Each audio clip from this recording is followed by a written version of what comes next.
Bonjour à tous, bonjour à toutes. Nous terminons cette première série de méditations en rapport avec la difficulté de se sentir parfois abandonné, d'être confronté aux difficultés dans notre vie.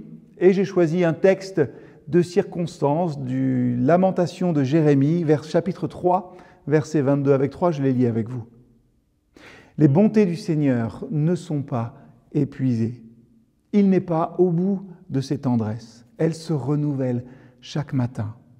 Que ta fidélité est grande, Seigneur.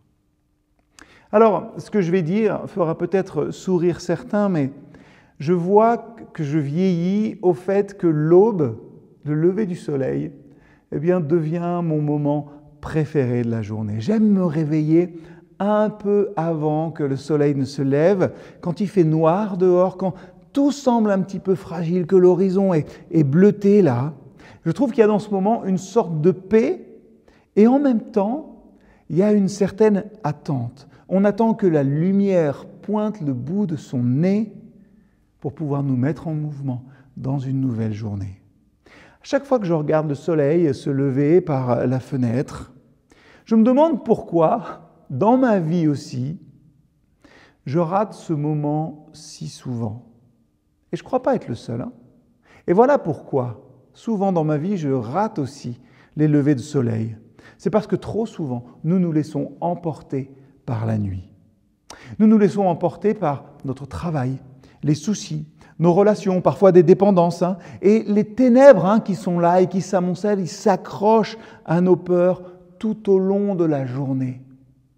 L'aurore, elle, attend qu'il y ait assez de calme finalement pour chuchoter à nos oreilles de revenir à Dieu. Vous savez, les mensonges, comme le péché, ça vit dans le noir. Les mensonges sur nous-mêmes, les mensonges sur les gens que nous aimons, et les mensonges aussi par la fois, souvent, vis-à-vis du Dieu qui nous aime plus que tout. Et même si l'obscurité ne nous détruit pas, elle a un autre pouvoir, et peut-être plus compliqué encore, c'est celui de nous distraire assez longtemps pour nous faire manquer l'espoir qui accompagne chaque lever de soleil le lendemain matin. Ne manquez pas les levées de soleil dans votre vie. Parfois, la plus grande menace des ténèbres dans vos existences, ce n'est pas nécessairement ce qu'elles nous font, mais c'est qu'elles nous éloignent aussi de la beauté. Des bonnes choses peuvent nous distraire de choses encore meilleures. Et quand elles nous éloignent aussi, les bonnes choses de la joie, des relations ou de l'espoir de notre Créateur, alors ce ne sont plus vraiment des bonnes choses.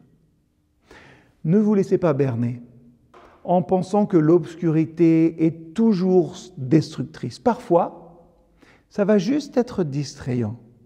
Alors échangez plutôt dans votre vie contre quelques levées de soleil, cette obscurité.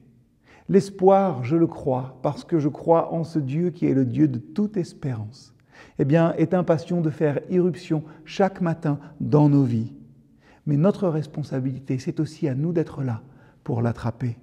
Alors, de quelle manière l'obscurité vous a-t-elle distraite ces derniers jours ? Je vous dis à très bientôt